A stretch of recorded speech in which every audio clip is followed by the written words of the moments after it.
น้องๆดูดิไอ้คนเนี้ยมันทักทายเราอ่ะเมื่อกี้แต่ว่าไม่ได้ถ่ายคลิปไงไอ้เหี้ยไอ้ตัวเนี้ย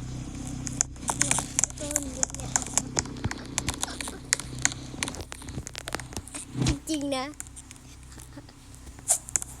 เขาน่าจะตกใจมากๆ